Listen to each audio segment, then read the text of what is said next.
तो hello students, मैं संतोष कुमार आपके बीच में फिर से मौजूद हूँ। बाल महाभारत का चैप्टर 16।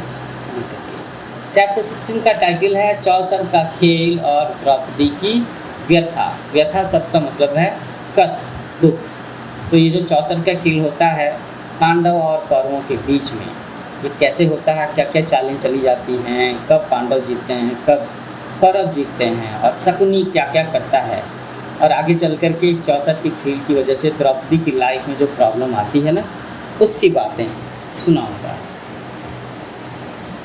एक बार फिर से कहता हूँ कि मेरा चैनल न्यू एज कोचिंग, इसे लाइक करना, शेयर करना, सब्सक्राइब जरूर करना अगर अभी तक सब्सक्राइब ना किया हो तो, है ना।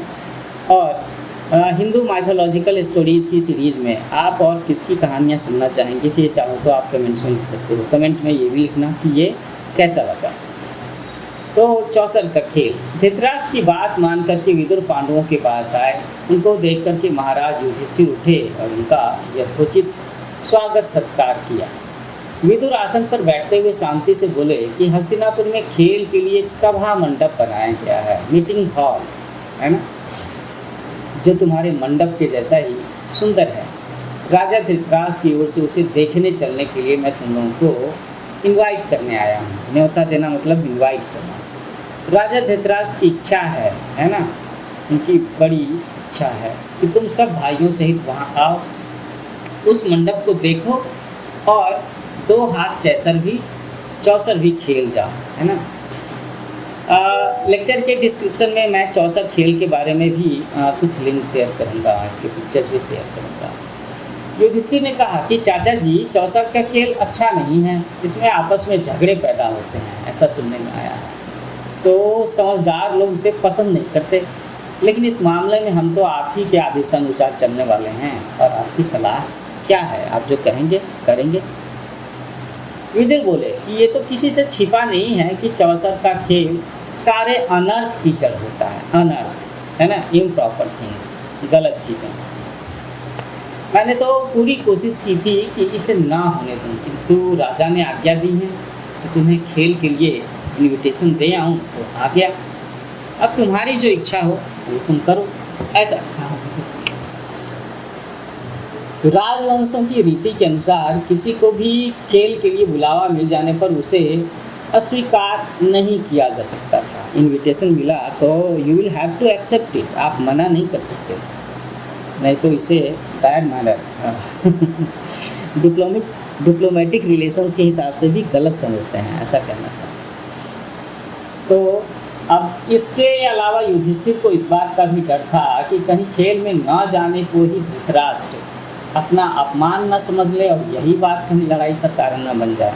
आखिर धृतराष्ट्र युधिष्ठिर के बड़े चाचा थे, पिता समान थे, है ना। तो ये बातें सोची युधिष्ठिर ने। इन्हीं सब विचारों से प्रेरित होकर के समझदार युधिष्ठिर ने न्योता इन्विटेशन स्वीकार कर लिया, लेकिन विदुर ने उनको वार्निंग दी थी। युधिष्ठिर अपने परिवार के साथ हस्तिनापुर पहुंच गए। धृतराष्ट्र के पास, नगर के पास ही उनके लिए एक सुंदर रेस्ट हाउस बना हुआ था, विश्राम गृह। वहाँ ठहर करके उन्होंने आराम किया और अगले दिन सुबह नहा धोकर के सभा मंडप में जा पहुँचे। वही सभा मंडप जहाँ पर चौसर का खेल होना था। कुशल समाचार पूछने के बाद शकुनी ने कहा कि युधिष्ठिर खेल के लिए चौपड़ बिछा हुआ है, चलिए 2 हाथ खेल लें। तो कौन बोल रहा है यहाँ पे युधिष्ठिर से? शकुनी बोल रहे हैं, दुर्योधन के मामा। तो क्या कहते हैं कि भाई चौसर के लिए चौपड़ बिछा हुआ है। युधिष्ठिर बोले कि राजन, यह खेल ठीक नहीं है, बाजी जीत लेना साहस का काम नहीं, जुआ खेलना तो धोखा देने के समान है।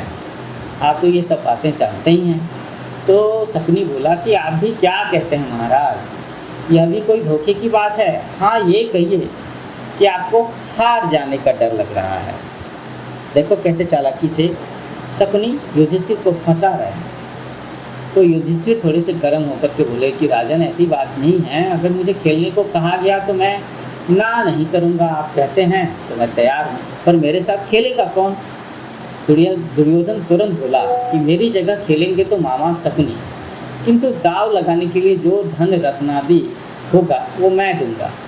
कहने का मतलब है कि एक तरफ होंगे युधिष्ठिर, दूसरी तरफ कौरवों की तरफ से, दुर्योधन की तरफ से होंगे शकुनी।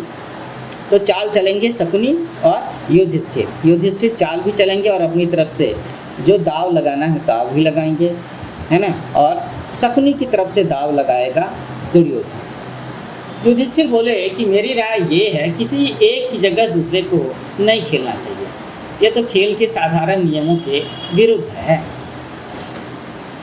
अच्छा, तो अब दूसरा बहाना बना लिया शकुनी ने हंसते हुए और एक तरीके से चैलेंज करते हुए कहा। तो युधिष्ठिर ने कहा कि ठीक है, कोई बात नहीं, मैं खेलूंगा। और खेल शुरू हुआ। सारा मंडप दर्शकों से खचाखच भरा हुआ था।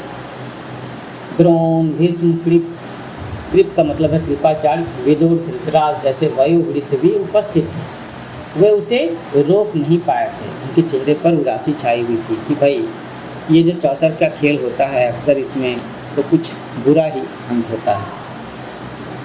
तो अन्य कौरव राजकुमार भी बड़े इंटरेस्ट के साथ में खेल को देख रहे थे। तो सबसे पहले बाजी लगाई गई रत्नों की, है ना, रत्न, हाँ, प्रीशियस मटेरियल्स, ज्वेलरीज की। फिर तो रत्नों की बाजी लगी, मतलब जो मूल्यवान पत्थर वगैरह होते हैं ना, नीलम, मानिक, पुखराज, इनका बाजी लगाया गया होगा। फिर बाजी लगाई गई सोने चांदी के खजानों की, उसके बाद रथों की और घोड़ों की। तो कितनी बाजियां लगी? 3 बाजियां लगी। पहली बाजी रत्नों की, दूसरी बाजी सोने चांदी के खजानों की और तीसरी बाजी रथों और घोड़ों की। भाई राजा लोग खेल रहे थे ना, तो बड़े बड़े दाव लगाए जा रहे थे और ये तीनों दाव युधिष्ठिर हार गए। तो कहने का मतलब है युधिष्ठिर अपने खजाने का सारा सोना चांदी हार गए, सारा रत्न हार गए और अपने सारे रथ और घोड़े भी हार गए। शकुनी का पासा ऐसे चल रहा था जैसे कि शकुनी के इशारों पर काम कर रहा हो। उसने जो जो कहा उतने ही अंक आ रहे थे उसमें। चौसर में ना ये जो आपका डाइस होता है ना, डाइस, लूडो वाला डाइस जिसमें 6 पॉइंट्स आते हैं, उसमें भी 6-6 के पॉइंट्स आते हैं।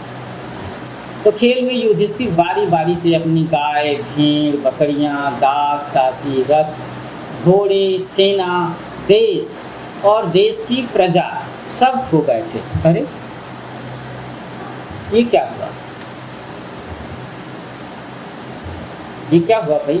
ठीक है, गाय उन्होंने दाव पर लगा दिया, भेड़ दाव पर लगा दिया, बकरियां दाव पर लगा दिया, दास दासी गुलाम थे युधिष्ठिर के, उसे दाव पर लगा दिया, रथ लगा दिए, घोड़ा लगा दिया।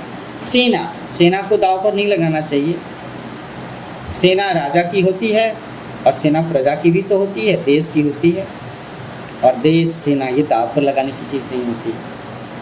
युधिष्ठिर ने देश भी दाव लगा दिए। अरे देश भी दाव लगा दिया, देश की प्रजा को दाव लगा दिया, ये तो गलत बात है। तो यहाँ पर तो मैं युधिष्ठिर का विरोध करता हूँ कि युधिष्ठिर ने ये गलतियाँ की।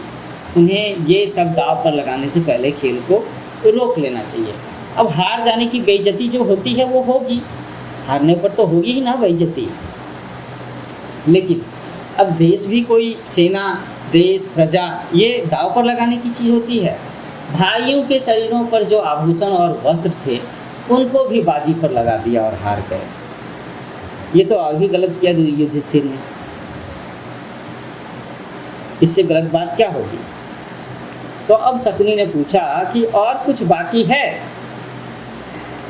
तो यह सांवले रंग का सुंदर युवक मेरा भाई नकुल खरा है, वह मेरा ही धन है, इसकी बाजी लगाता हूँ, चलो। युधिष्ठिर ने जोश के साथ कहा। ये क्या जोश? ये तो मूर्खता है युधिष्ठिर की।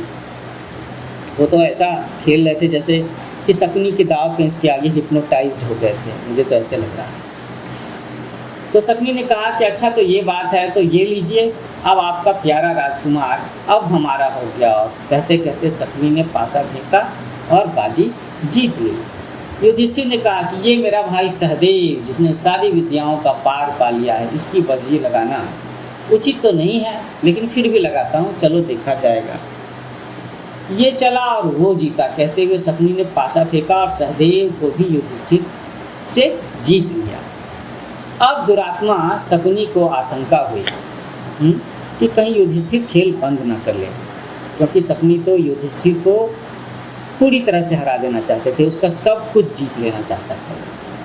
बोला शकुनी कि युधिष्ठिर, शायद आपकी निगाह में भीमसेन और अर्जुन माद्री के बेटों से ज़्यादा मूल्यवान है, सो उनको बाजी पर आप लगाएंगे नहीं। तो स्टूडेंट्स, आपके मन में सवाल उठेगा कि माद्री कौन है। तो मैं आपको याद दिलाता हूँ कि पांडवों की 2 माताएं थी, कुंती और माद्री। माद्री के बेटे थे नकुल और सहदेव, कुंती के बेटे थे युधिष्ठिर, अर्जुन और भीम। तो यहाँ पर शकुनी ने भीमसेन और अर्जुन की बात की है। युधिष्ठिर ने कहा कि मूर्ख शकुनी, तुम्हारी चाल ये मालूम होती है कि हम भाइयों में आपस में फूट पड़ जाए। सो तुम क्या जानो कि हम 5 भाइयों के संबंध क्या है और हम आपस में क्या प्रेम करते हैं, कितना प्रेम करते हैं। पराक्रम में जिसका कोई सानी नहीं है, उस अपने भाई अर्जुन को मैं दाव पर लगाता हूँ। चलो, तो शकुनी की दाव में, शकुनी की चाल में युधिष्ठिर फंस गए। शकुनी यही तो चाहता था। उसने कहा कि तो ये चलाओ, कहते हुए पासा फेंका और अर्जुन भी हाथ से गवा बैठे। युधिष्ठिर असीम दुर्दैव, मानो युधिष्ठिर को बेबस कर रहा था, उन्हें पतन की ओर बलपूर्वक लिए जा रहा था। कहते हैं ना कि जब आपका दुर्भाग्य सामने खड़ा होता है तो आपकी बुद्धि मारी जाती है, मति कुमति हो जाती है। तो अब भी युधिष्ठिर को रुक जाना चाहिए था। मैं तो कह रहा हूँ कि युधिष्ठिर को तभी रुक जाना चाहिए था जहाँ पर वो अपनी सेना, अपनी देश की प्रजा को दाव पर लगा रहे थे। खेल तो खेल होता है भाई, तो उसके पहले ही रुकना चाहिए था। तो वो बोले कि राजन, शारीरिक बल में संसार में भर में जिसका कोई जोड़ीदार नहीं है, जिसका टक्कर का कोई नहीं है, मैं अपने उस भाई भीम को दाव पर लगाता हूँ। और ये कहते कहते युधिष्ठिर भीमसेन से भी हाथ धो गए। दुष्ट आत्मा शकुनी ने तब भी नहीं छोड़ा और पूछा कि अब भी कुछ और है दाव लगाने को। हाँ, युधिष्ठिर अपना सारा कुछ हार चुके थे, 4 भाइयों को हार चुके थे। तो युधिष्ठिर ने कहा, यदि इस बार तुम जीत गए तो मैं खुद तुम्हारे अधीन हो जाऊंगा। युधिष्ठिर ने अपने आप को दाव पर लगा दिया और ऐसा कहते हुए, लो ये जीता कहते हुए शकुनी ने पासा फेंका, वो बाजी भी वो जीत ले लिया। अब इस पर शकुनी की सभा के बीच में शकुनी के लिए बड़े गर्व की बात हो गई, उसकी खुशी का ठिकाना नहीं रहा। तो वो उस सभा के बीच में उठ खड़ा हुआ और 5 पांडवों को एक एक करके पुकारा और घोषणा की कि वे अब उसके गुलाम हो चुके हैं। शकुनी को दाद देने वालों के हर्षनाद से और पांडवों की दुर्दशा पर तरस खाने वालों के हाहाकार से सारा सभा मंडप गूंज उठा। कहने का मतलब है कि सभा में दोनों तरह के लोग थे। वे लोग जो शकुनी की जीत पर, दुर्योधन की जीत पर खुश हो रहे थे, और कुछ ऐसे भी लोग थे धर्मात्मा जो युधिष्ठिर की हार पर दुख मना रहे होंगे कि अरे अरे युधिष्ठिर ने क्या कर दिया, युधिष्ठिर ने किन सबको दाव पर लगा दिया और हार दिया। सभा में इस तरह की खलबली मचने के बाद शकुनी ने युधिष्ठिर से कहा है कि एक और चीज़ है जो तुमने अभी हारी नहीं है, उसकी बाजी लगाओ तो तुम अपने आप को भी छुड़ा सकते हो। ऐसा दाव चला शकुनी ने कि चाहो तुम उस चीज़ की बाजी लगा लो, हार गए तो वो चीज़ हमारी और जीत गए तो वो चीज़ तुम्हारी, और ये सब जो तुमने अपने 5 भाइयों को अपने साथ में दाव लगाया तुम उसे जीत सकते हो। तो अपनी पत्नी द्रौपदी को तुम दाव पर क्यों नहीं लगाते? और ऐसा कह कर के जुए के नशे में चूर युधिष्ठिर के मुंह से निकल पड़ा कि चलो अपनी पत्नी द्रौपदी को भी मैंने दाव पर लगा दिया।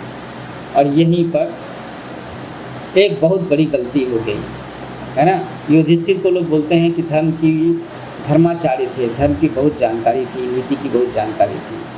तो युधिष्ठिर के जीवन में जो सबसे बड़ी गलती हुई, मैं तो कहता हूँ वो यही गलती हुई जहाँ पर वो द्रौपदी को भी चौसर के दाव पर लगा दिया।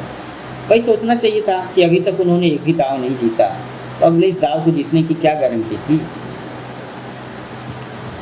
तो उनके मुंह से ये निकल तो गया, पर इसके परिणाम को सोच करके वो परेशान हो उठे कि अरे ये मैंने क्या कर डाला, पर दाव पर तो लगा दिया पत्नी को। तो युधिष्ठिर की इस बात पर सारी सभा में एकदम से हाहाकार मच गया, क्योंकि सभा में बैठे लोग जान रहे थे कि शकुनी फिर से जीतने वाला है। शकुनी और दुर्योधन की टीम अपनी मिशन पर कामयाब होने वाली है। जहाँ वृद्ध लोग बैठे थे उधर से धिक्कार धिक्कार की आवाज़ें आने लगी। लोग बोले कि छी छी कैसा घोर पाप है। कुछ ने आंसू बहाए, कुछ लोगों ने परेशानी के मारे पसीने से तरबतर हो गए। दुर्योधन और उसके भाइयों ने बड़ा शोर मचाया, पर युयुत्सु नाम का धृतराष्ट्र का एक बेटा शोक संतप्त हो उठा और ठंडी आग हटकर उसने सिर झुका लिया। तो कहने का मतलब है कि युयुत्सु नाम का एक बेटा दुर्योधन के भाइयों में से, धृतराष्ट्र के बेटों में से युयुत्सु एक ऐसा भी था जो जानता था, जिसमें शायद धर्म की बातें थी, है ना। तो शकुनी ने पासा फेंक के कहा कि ये लो, और ये बाजी भी मेरी रही। बस फिर क्या था, दुर्योधन ने विदुर को आदेश देते हुए कहा कि आप अभी रनवास में जाएं, रनिवास, जहाँ पर रानियाँ निवास करती हैं, और द्रौपदी को यहाँ ले आएं। उससे कहें कि वो जल्दी आए। विदुर बोले कि मूर्ख, नाहक क्यों मृत्यु को न्योता देने चला है? अपनी विषम परिस्थिति का तुम्हें ज्ञान नहीं है। दुर्योधन को यूं फटकारने के बाद विदुर ने सभासदों को देख करके कहा कि अपने हार चुकने के बाद में युधिष्ठिर को कोई अधिकार ही नहीं था कि वह पंचाल राज की बेटी को, द्रौपदी को दांव पर लगाएं। भाई, जिस बंदे ने खुद को हार दिया तो अब तो वो डिसीजन ले नहीं सकता ना, वो तो आगे खेल ही नहीं सकता। तो विदुर की बातों से दुर्योधन बौखला उठा और अपने सारथी प्रतिकामी को बुला करके कहा कि विदुर तो हमसे जलते हैं और पांडवों से डरते हैं, तुम रनिवास में जाओ और द्रौपदी को बुला लाओ। आज्ञा पाकर के प्रतिकामी रनिवास में गया और द्रौपदी से बोला कि द्रुपद राज की पुत्री चौसर के खेल में युधिष्ठिर अपने को दाव में हार बैठे हैं, वो आपको भी दाव में हार बैठे हैं। आप अब राजा दुर्योधन के अधीन हो गए हैं। राजा की आज्ञा है कि अब आपको धृतराष्ट्र के महल में दासी का काम करना है, नौकरानी का काम करना है, तो मैं आपको ले जाने के लिए आया हूँ। तो सारथी ने इसके साथ साथ जुए के खेल में, उस सभा मंडप में जो कुछ हुआ था वो सारा हाल कह सुनाया। तो द्रौपदी प्रतिकामी से बोली कि रथवान, जाओ उन हारने वाले जुए के खिलाड़ी से पूछो कि पहले वो अपने आप को हारे थे या मुझे। सारी सभा में उनसे ये प्रश्न करना और जो उत्तर मिले वह मुझे आकर के बताओ, उसके बाद मुझे ले जाना।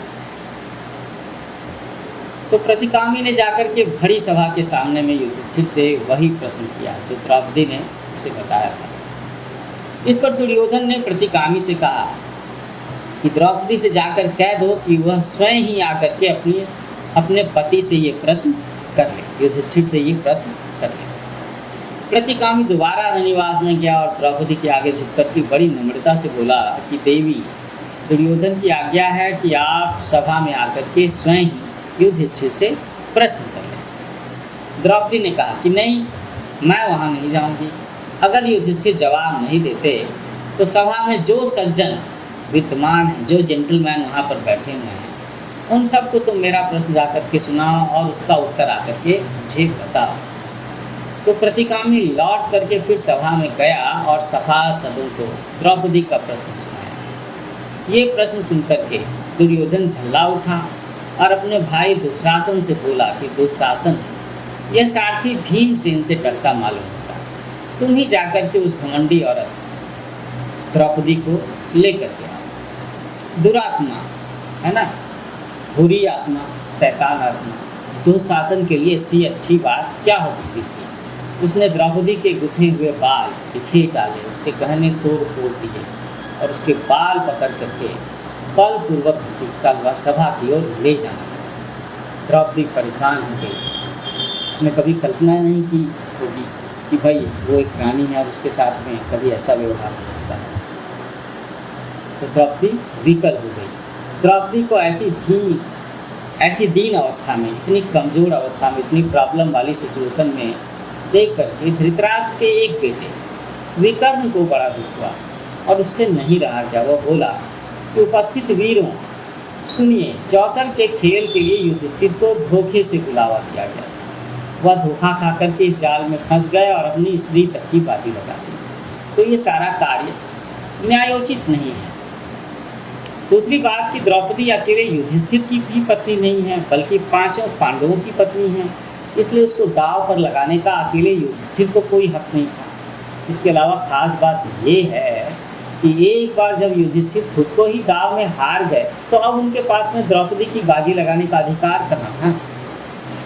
तो मेरी एक और आपत्ति है, एक ऑब्जेक्शन है कि शकुनी ने द्रौपदी का नाम लेकर के युधिष्ठिर को उसकी बाजी लगाने के लिए उकसाया था। तो लोगों ने चौसर के खेल के जो नियम बना रखे हैं, ये बात उसके बिल्कुल विरुद्ध है। स्टैंडर्ड नियम जो हैं चौसर के खेल है उसके विरुद्ध। तो इन सब बातों के आधार पर मैं इस सारे खेल को नियम विरुद्ध ठहराता हूँ और मेरी राय में द्रौपदी नियम पूर्वक नहीं जीती गई। ये बात कही विकर्ण ने, जो कौरवों में से एक था। तो युवक विकर्ण के भाषण से वहाँ उपस्थित लोगों के विवेक पर से भ्रम का पर्दा हट गया। सभा में फिर से कोलाहल मच गया। ये सब देख करके कर्ण उठ खड़ा हुआ और गुस्से में बोला कि विकर्ण, तुम अभी बच्चे हो, सभा में इतने बड़े बूढ़ों के होते हुए तुम कैसे बोल पड़े? तुम्हें यहाँ बोलने और तर्क वितर्क करने का, आर्गुमेंट का कोई अधिकार नहीं। ये देख करके दुशासन द्रौपदी के पास गया और उसका वस्त्र पकड़ करके खींचने लगा। अब ये तो बड़ी बेइज्जती की बात हो गई ना कि किसी महिला के वस्त्र खींचना। ज्यों-ज्यों वह खींचता गया त्यों-त्यों वस्त्र भी बढ़ता गया। और ये बड़ी अचंभे की बात हो गई, कमाल की बात हो गई कि भाई उसने तो, दुर्योधन ने तो ऐसा सोचा कि वो द्रौपदी के सारे कपड़े खींच करके उसे निर्वस्त्र कर देगा, नेकेड बना देगा।